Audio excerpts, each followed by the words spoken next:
자, 이제 법이 만들어진 거 몇 가지 한번 보시겠는데, 제일 먼저 농업 경영체 육성 지원에 관한 법률 이렇게 있죠. 농업 경영체 육성 지원에 관한 법률을 만들어 가지고 이 법에 의해서 농업 조합법인도 만들 수 있고 농업 회사법인도 만들 수 있게끔 이 법에 의해서 만들게끔 된 겁니다. 그렇게 해서 회사법인은 농업 경영 정보를 등록하고 개인이 샀을 때는 농업 경영체를 등록을 하게끔 되어 있습니다. 지금 조합법인을 만들어도 되고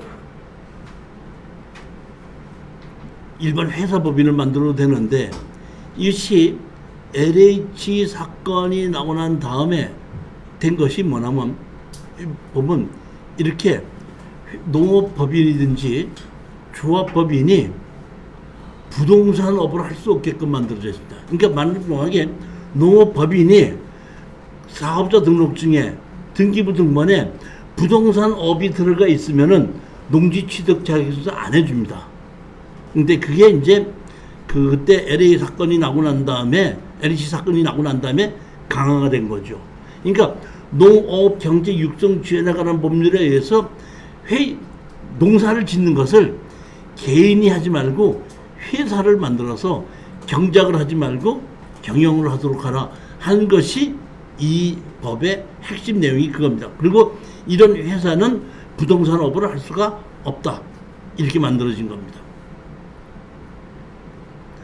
여기 보면 19조에 오해갖고 부동산업의 금지, 농업법인은 농지를 활용 또는 전용하여 통계법 22조 1항에 따라 통계청장이 고시하는 한국표준분류산업에 의한 부동산업을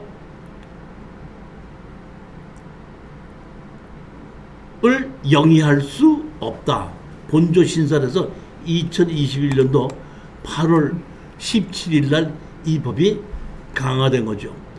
농업법인의 사업법인은 농업 경영, 출하, 유통, 그 다음에 농작업의 대행, 농어촌 관광사업, 이러한 것은 이 농업법인이 할 수가 있고, 이 외에는 농업법인에서 할 수 없게끔 강화된 겁니다. 특히 그 사업자 내용에 부동산업이 들어가 있으면 무조건 농지증을 안 해주는 걸로 그렇게 바꿨다, 이런 얘기입니다.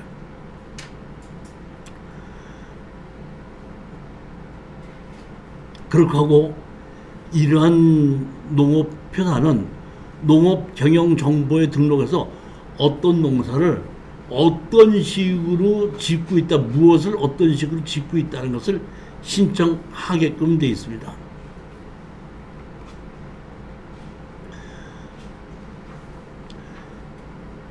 자, 여기에 보시면 아까 농업법인을 회사를 만들 수 있다고 얘기했죠. 그 회사를 만들기 위해서는, 이게 이제 법이 처음 만들어졌을 때 많은 사람들이 저에게 주식회사 농업법인을 어떻게 만들면 됩니까 했길래 제가 법무사한테 맡겨라 그랬더니 법무사도 모른대요, 이렇게 얘기를 하더라고요. 근데 일반 주식회사 만드는 거나 농업법인 주식회사를 만드는 거나 똑같습니다. 자본금이 지금 이제 없어도 되는 걸로 만드는데, 다른 게 있다 그러면은 농업인이 반드시 한 사람이 있어야 됩니다. 처음에는 반 이렇게 했다가 지금은 여러 명이 됐더라도 한 명 이상의 농업인이 있으면 되고, 그 농업인이 주식을 20% 이상을 가지고 있어야 되는 겁니다. 그러면은 주식에서 농업법인 만들 수 있는데, 다 똑같은데 다른 게 있다 그러면, 우리가 주식회사를 만들기 위해서는 정관을 만들지 않습니까? 정관이 좀 다른데, 이때 농림축산식품부에서 이 법을 만들면서 이 법에 의해서는 주식회사 농업법인 만드는 거 정관을 그 당시에 발표를 했었어요. 이제 지금 한 십몇 년 됐죠. 그 10년 몇 년 전에 됐던 걸 내가 다운받아 놨던 것을 그대로 여기다 다시 올려놓은 거거든요. 그러니까 제가 만드는 것이 아니라 농림축산식품부에서 이 법을 만들면서 정관을 이렇게 예를 만들어 놨다 이런 얘기죠. 보면 자, 그 다음에 이제 33페이지입니다. 농업, 농촌 공익 기능 증진 집적 지불 제도 운영에 관한 법률. 이게 이제 그 농업인에게 보조금을 주는 건데, 이때 노무현 정부에서 직접적인, 제일 처음에 노무현 정부 이전에 어디 김영삼 정부 때에 직접 지불금, 변동 지불금 이렇게 해서 논농사를 직접 지불금 했을 때는 논을 가지고, 그러니까 그때 당시에 몇 년도 이전서부터 논을 가지고 있는 사람인데 논농사를 안 줘도 되고 안 짓는 대신에 직접 지불금을 보조금을 줬었습니다. 제일 처음 이게 법이 좀 바뀌면서 이제 전혀 바뀌었는데, 그렇게 하고 그다음에 어떤 지불금인데 변동 지불금이라는 걸 줬었어요. 변동 지불금은 벼를 생산해내서 고시 가격을 정해놨는데 쌀이 많이 생산되다 보니까 고시 가격보다 이렇게 떨어지지 않습니까? 떨어지면 그 차액을 보존해 주는 것이 변동직불금이라는 것이 있었습니다. 그런데 지금 제가 봤더니 그 법이 바뀌어가지고 이제 보면 소농직불금, 면적직불금 해갖고 0.5헥타르, 1헥타르면 3,000평이죠. 0.5헥타르면 1,500평이죠. 1,500평 미만의 농지를 갖고 있는 사람에다가는 소농직불금이라는 걸 주고, 면적직불금에서 1헥타 이상 3,000평 이상의 농사를 짓는 사람에 대해서는 면적직불금 내서 또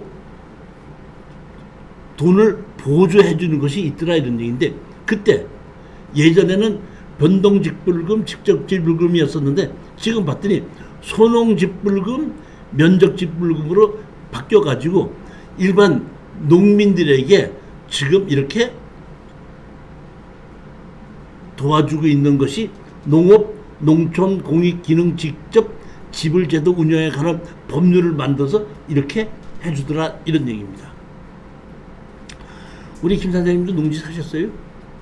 1,500평 미만이면 소농직불금 신청해야 되는데. 거리가 직주 거리가 있더라고요. 그러니까 거기가 조건은 다 있어요. 무슨 하고 어떻게 되고 어떻게 돼 이런 조건이 다 있어가지고 신청을 하게끔 되죠. 보면 그러니까 우리가 농지를 가졌을 때 이런 걸 잘 모르기 때문에 사실은 농지를 만약에 샀지 않습니까? 샀으면 그 동네에 이장을 만나가지고 내가 어디에 농사를 이렇게 짓고 있는데 뭐 어떻게 하면은 돈을 얼마를 받고 있었는지 어떻게 됐는지를 좀 도와주십시오. 그러면 이장이 어떻게 해라 이렇게 도와주면, 그렇게 아시는 분들은 그런 도움을 많이 받아서 자기가 그러니까 받을 수 있는 건 받는 건데, 대부분 사람들이 이제 농지를 사놓고 동네 가서 이장을 만나지 않고 가서 농사만 열심히 짓고 오는 걸만 하고 이런 그 직불 보조금을 있는 거를 신청을 안 하시는 분들이 안 하는 게 아니라 못 하는 거지, 모르니까. 근데 실질적으로 농사를 짓고 이장이나 이런 사람들이 같이 있는 사람들은 언제 무슨 돈을 어떻게 준다면 어떻게 신청해라 뭐 이런 것을 다 알게끔 되면 이렇게 이런 직불금도 받을 수 있는 법이 있다는 겁니다. 소규모 농가 직접 지불금, 면적 지불금 이렇게 되어서 면적에 따라서 주는 거와 소규모 농가의 직접 지불금을 어떤 식으로 어떻게 지급한다는 것이 있는데, 교재를 한번 읽어보시면 근데 이해가 할 텐데, 사실은 교재를 해서 읽어보는 것보다는 그 농지가 있는 동네에 이장한테 가서 물어보는 것이 제일 빠릅니다.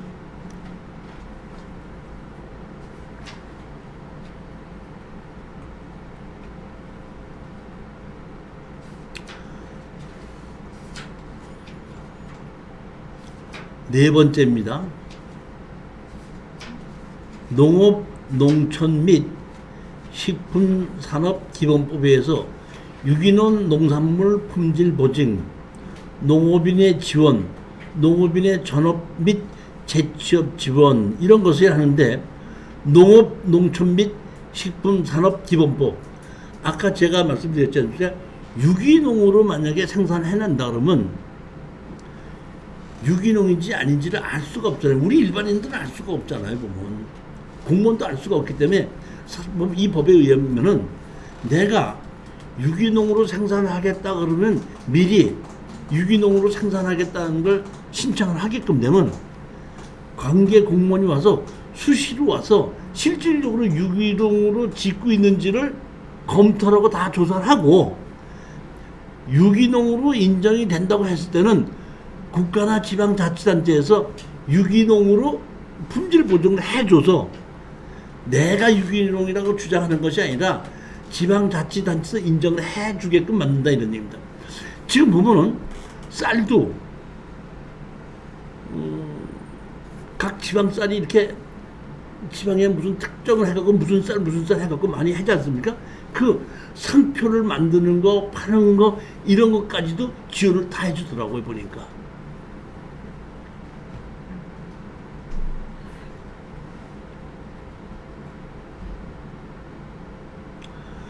귀농업인의 육성, 농업재경영정보 등록. 자 보십시오. 정부는 농업 농촌과 관련된 융자 보조금 등을 지원받거나 받으려는 농업 경채에 대하여 농지 축사 임야 원예시설 생산수단 생산 농산물 생산 방법 가축 사육 말수 등에 관한 농업 경영 관련 정보를 등록하고 이를 활용하는 데 필요한 정책을 세우고 시행을 해야 된다. 다시 말하면 나는 정부에서 지원받지 않겠다 하면은 자기 마음대로 해도 돼. 지원해주다고 참견 안 한다 이런 얘기. 근데 내가 정부에서 지원을 받겠다고 할 때는 내가 어느 땅에다가 무슨 농사를 짓고 예를 들어서 오리를 기른다고 그러죠. 오리를 기르면 오리를 그냥 오리가 아니라 어떤 데는 유황오리 뭐 이런 것도 팔죠. 유황오리가 어떤 오리가 유황오리입니까? 그 오리를 예를 들어서 오리를 10월 그러니까 10개월을 길러서 기르는데 다시 말하면 3개월 때부터 10개월 될 때까지 그 사료에다가 유황을 얼마를 주어서 계속 먹였을 때 유황오리라고 한다. 이렇게 돼 있는데 어떤 사람은 9개월 동안은 그냥 먹이다가 10개월 되기 한 일주일 전부터 유황이 섞인 거 한 대여섯 번 먹이고 유황오리다 그러면 똑같은 유황오리는 아니잖아요.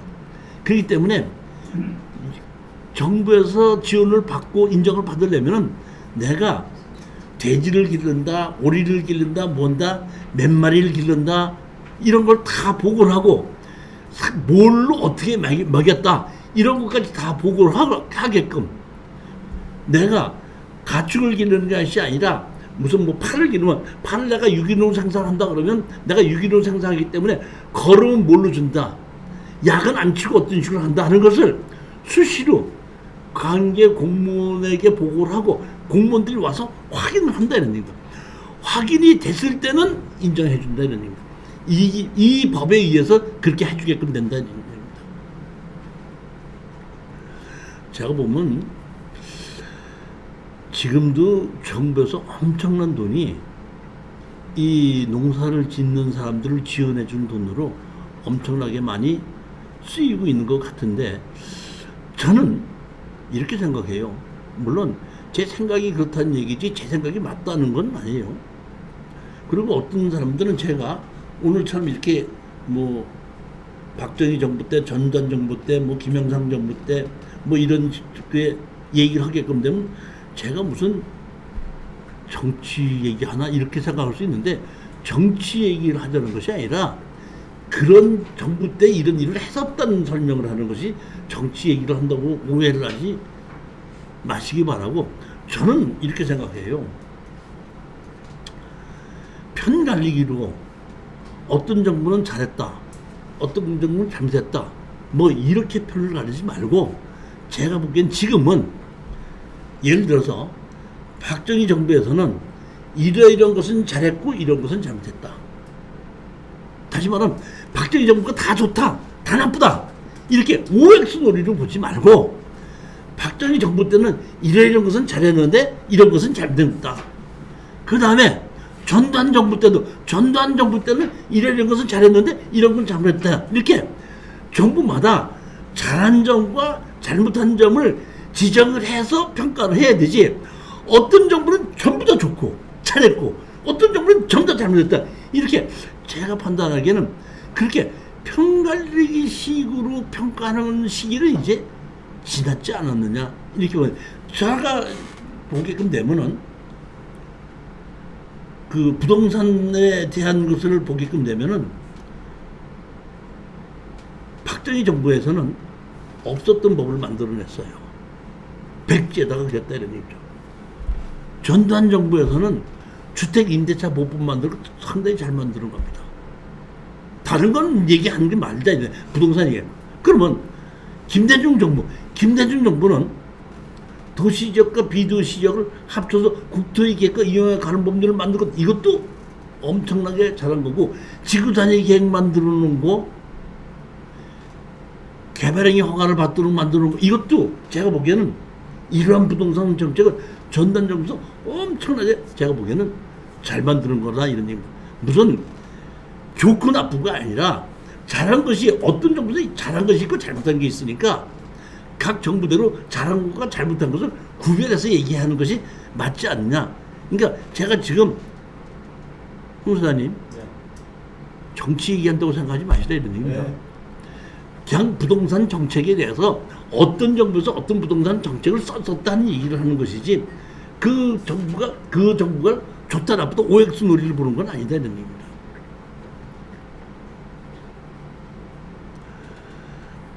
40페이지 보시게끔 되면 이번엔 5번째인데 도시와 농어촌 간의 교류 촉진에 관한 법률에 만들어갖고 여기 보면 농어촌 체험하고 휴양마을 사업자 지정 이렇게 해서 이 보게끔 되면 그 휴양마을 지적장 하면 한 동네에서 전부 다가 휴양마을로 지정을 해서 같이 공동으로 그 서울에 있는 사람들이나 학생들이 오게끔 되면 공동으로 숙소도 만들 수 있게끔 하고 주차장을 할 수도 있고 농사 짓는 거나 가축을 기르는 게 참여할 수 있게끔 만드는 것을 개인이 하는 것이 아니라 마을에서 같이 하게끔 만들어졌습니다. 제가 경매로 나온 땅이 있어서 한번 가봤더니 그날이 그 양평인가 어디에 가봤더니 휴양마을로 사서 지정돼 갖고 거기 가서 이렇게 봤더니 그 마을에 주차장 시설도 있고 여러 명이 같이 가서 숙박할 수 있는 데도 있고 거기 가서 직접 농사를 짓는 데도 참여할 수도 있고 가축을 기르는 데 가서도 볼 수 있는 그런 마을이 있는 걸 보고 깜짝 놀랐는데 가서 봤더니 도시와 농어촌 간의 교류에 촉진하는 법률로 만들어져 가지고 그런 마을을 마을에서 자체해서 우리가 이런 거 사업을 하겠다 그러면 국가에서 지원을 해주는 그런 것이 있더라고요.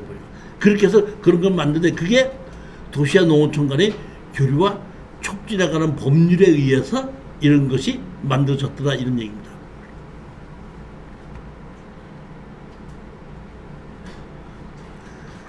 자, 그 다음에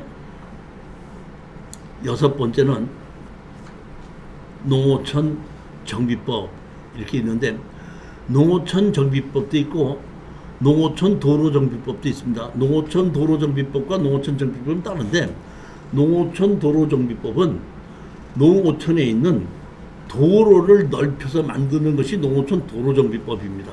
그러면 우리가 일반의 국도나 지방도는 국가나 지방자치단체에서 전체적인 도로를 계획해서 지원을 해서 도로를 할 땅을 수용을 하고 도로를 만들어 주는데 마을 안에 있는 자그마한 그런 도로를 어느 누구도 넓힐 수 있게끔 돈이 될 수 있는 데가 없다 보니까 농어촌 도로 정비법에 의해서 그 마을 사람들이 여기에 도로를 좀 넓혀달라고 신청을 하게끔 되면은 그 마을 사람 이장을 통해서 신청하게끔 되면 군수가 지정을 해서 군수가 국토교통부를 통해서 왜 자금 지원을 하게끔 되면 그 자금이 내려오게끔 되면 그 마을에 골목 뒷골목 골목까지도 도로를 넓힐 수 있게끔 만드는 것이 농어촌 도로정비법이고 이거는 일반 농어촌 정비법입니다.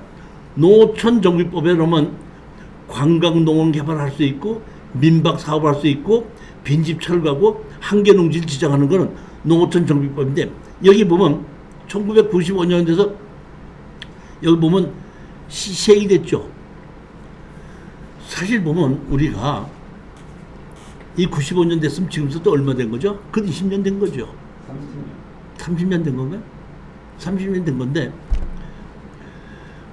우리가 지금 뭐 지방에 가면은 펜션이라고 있죠. 이 펜션 원래 보면 예전은 펜션인 것이 없고 모텔이었었죠.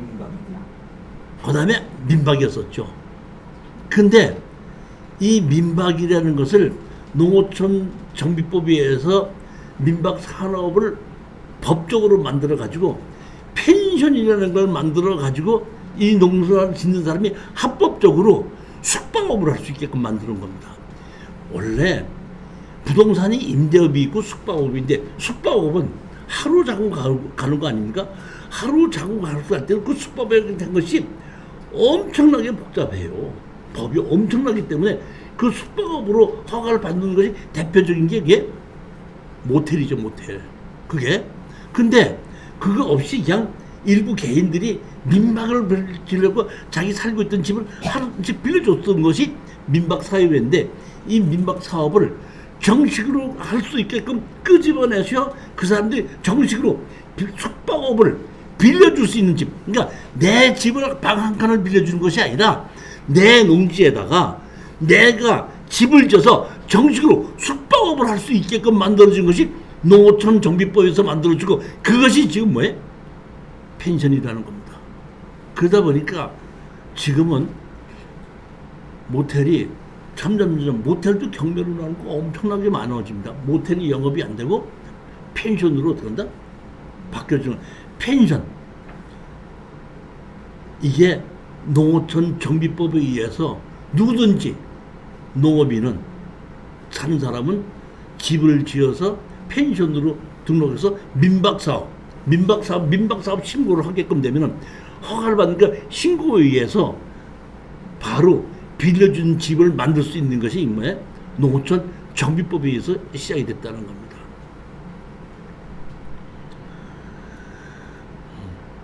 자, 농어촌 민박 사업자 신고서 이렇게 돼 있죠. 집을 지어놓고 숙박업으로 신고를 하는 것이 아니라 농어촌 민박 사업자 신고를 하게끔 되면 실질적으로 숙박업자가 되는 겁니다. 이것만 신경 한 말에서. 그러니까 사실은 농촌에서 하시는 분들이 이 펜션으로 수익을 올린 사람이 엄청나게 많아서 많이 늘어났죠. 처음에 한 이 법이 만들어졌을 때 우리 수강생들도 그 몇 개를 땅을 낙찰을 받아서 그쪽에서 펜션을 했던 적이 꽤 있는데 나중에 이제 펜션을 하는 것을 아이고 못하겠다고 그러더라고요. 그래서 왜 못하겠냐 했더니 매일같이 청소하고 빨래하는 게 중노동이 되는 거예요. 중노동이라고 그래서 이제 너무 힘들다고 하게끔 되고 지금 또 펜션이 많아져 갖고 경쟁력도 많지 않습니까? 그러다 보니까 됐는데 자 볼게끔 되면 제가 제주도에 우리 땅이 있기 때문에 그 가서 보니까 제주도에 갔더니 제주도에서 농어촌 민박 제주도에 펜션이 엄청나게 많지 않습니까? 펜션 하는데 땅을 사서 민박업 신고하는 조건이 여기 나왔더라고. 자 보십시오. 이 제주도 조례에 의해서 된 거다 보니까 다른 지방자치단체는 조례가 다를 수가 있습니다. 이거는 제주에서 민박 사업자는 조례를 제가 예를 들어서 하는 건데 제주도 내에서 계속해서 얼마 이상 거주? 6개월 이상 거주. 본인 소유 건물은 임차 건물은 제주도 계속해서 얼마 이상? 3년 이상 경우 향후 2년 이상 민박을 운영한다고 했을 때에 민박을 받아주는데 법인 소유의 주택은 임차를 해서 민박 사업할 수 없다. 개인을 도와주자는 얘기지 법인을 도와주자는 얘기는 아닙니다. 그러니까 농어촌 정비법에서 민박을 해서 펜션을 만들 수 있는 거는 그 시골에서 농사를 짓는 개인을 지원해 준 것이지 법인을 지원해 준 것은 아니기 때문에 법인이 가지고 있는 주택을 가지고서는 민박 사업이 안 된다는 겁니다. 그러니까 법인에서는 임대차 사업을 내야 되는 겁니다. 임대사업. 조건은 단독 주택이어야 되고 주택이 면적이 연면적이 얼마 제곱미터? 230제곱미터 미만이어야 됩니다. 연면적이 230제곱미터 이상 나오면 대규모로 민박 사업으로 해서 펜션을 하는 것은 맞고 소규모로 시골에서 농사를 짓는 사람이 민박 사업을 할 수 있게끔 만들어준다는 얘기입니다. 주택에 근린생활시설이 포함되어 있는 경우는 근린생활시설이 주택면적보다 작을 경우에만 우리 보면 왜 근린주택이라고 그러죠. 3층짜리 건물이 있는데 1층은 근린생활시설로 전파가 들어오고 2층, 3층은 주택으로 들어올 수 있지 않습니까? 그러니까 근린주택도 민박사업을 할 수 있게끔 해주긴 하는데 면적이 근린생활시설보다는 주택으로 쓰는 것이 더 많을 때는 민박부를 받아준다 이런 얘기죠. 보면 여기 보면 한국전기안전공사의 전기안전점검 확인, 다시 말하면 전지에 의해서 뭐 불이 날 수도 있기 때문에 한전에다가 신청해서 안전공사에서 전기 안전이 확인이 됐다는 것을 확인서를 제출해야지 민박을 신청할 때 그 서류를 제출해야 된다 이런 얘기죠. 안전시설 매뉴얼에 따라 안전시설 모두 설치해야 된다. 3페이지, 6페이지를 참고 내리게 보면 소방이라든가 방화라든가 이런 곳에 안전시설을 하는 것도 뭐 어디에 뭐 소화기를 비치해야 된다. 뭐 이런 것이 있을 거 아닙니까? 그런 조건을 다 갖췄을 때는 민박 사업으로 할 수 있다. 제가 보기에는 이 농어촌 정비법에 의해서 펜션을 신고를 할 수 있게끔 되는 것이 시골에 있는 사람들이 그 자기의 그 뭐랄까 경제적을 높인데 큰 일조를 한 것이 이 농어촌 정비법에 의한 민박 사업이라고 보는 겁니다.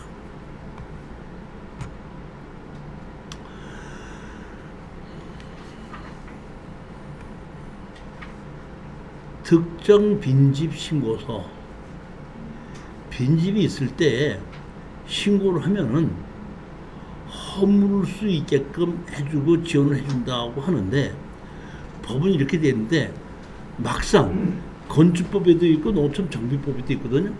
막상 저 건물을 허물어야 된다고 했을 때는 주인이 없는 건물은 안 해주고 주인이 있다고 하더라도 올 예산이 부족합니다. 그래서 못 해주는 경우도 꽤 많이 있는데 법에는 특정 빈집을 신청을 하고 비어 있어도 문제가 되고 범죄로 사용할 수 있고 그대로 뒀을 때는 허물어지거나 위험하다 할 때는 판단했을 때는 그거를 지자체에서 그거를 철거를 하게끔 법은 만들어져 있는 것은 맞다 이런 얘기입니다.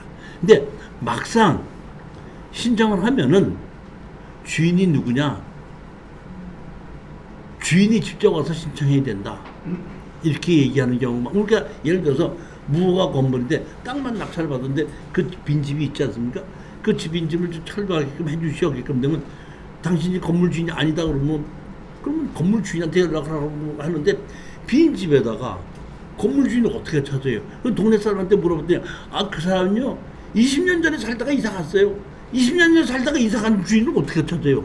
근데 그 담당 공무원은 아니죠. 주인이 와서 신청하지 않으면 우리가 못합니다.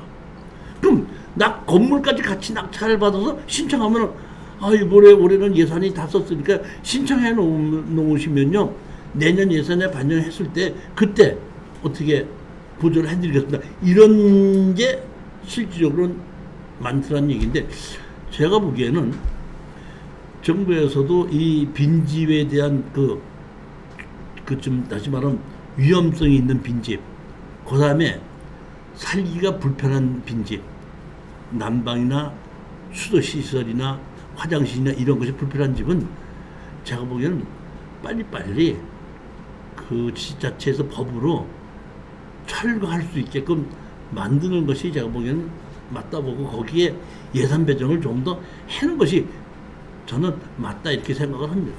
그건 제 생각입니다. 자, 53페이지에 보시면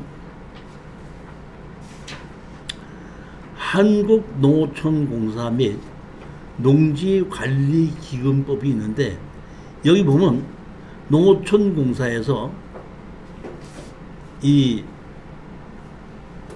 농지를 사주는 거, 빌려주는 거, 매매하는 걸 이런 거를 이제 만들게끔 됐는데 원래 한국농어촌공사가 아니었었는데 언제 만들어지냐면 전두환 정부 때에 한국농어촌공사라는 것이 만들어집니다.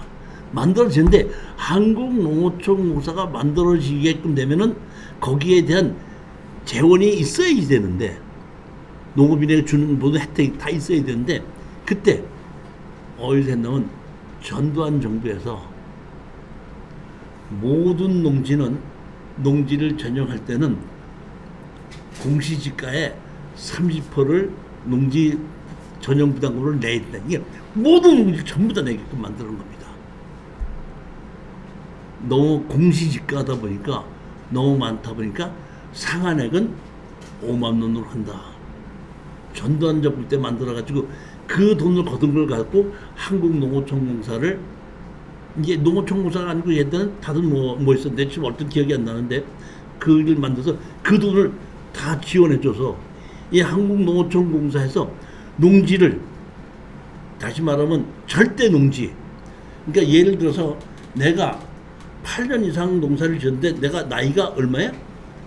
70이 됐다 이런 겁니다. 8년 이상 농사를 지었는데 내가 70이 됐는데 농업진흥지역이기 때문에 농지를 다른 사람이 사는 사람이 없다 하면은 농어촌공사에 가서 나 이게 농지를 내가 8년 이상 지었고 내가 나이가 지금 70이 돼서 이 농업진흥지역에 농지를 사기가 어렵습니다 하게끔 되면은 그러면 농어촌공사에서 그 농지를 사줍니다.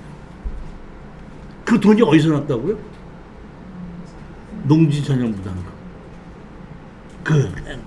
그 다음에 농지 연금 주는 거, 농지를 빌려주는 거, 이런 것도 한국농어촌공사에 그걸 만들어서 그 돈을 다 몰아주면서 그걸 자금으로 해서 연금도 주고 사주기도 하고 농어진흥지역을 매수하기도 하고 나이 많이 드신 분이 농사를 8년 이상 졌다가 내가 다 농사를 더 이상 못 짓겠다 그러면 농촌공사에서 농지를 사주기도 하고 하는 것이 이 전두환 정부 때 만들어지면서 우리 일반인들이 농지를 하나 사서 전용을 하려고 했을 때에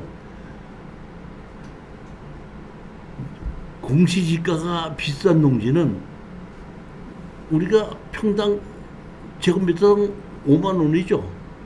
평당 16만 5천 원이거든요. 농지가 16만 5천 원이 안 되는 농지가 얼마나 많은데 16만 5천 원씩 내야 된다는 게 보통 내는 게 이거 보통 보면은 뭐 용인이나 이런 데 가서 공장이나 창고 하나 짓기 위해서 뭐 1000평이든지 700평, 800평 하나 하려고 그러면 거의 억대가 나와요. 무슨 비용이? 농지 전용 비용이. 그렇게 엄청나게 부담이 되는 거죠.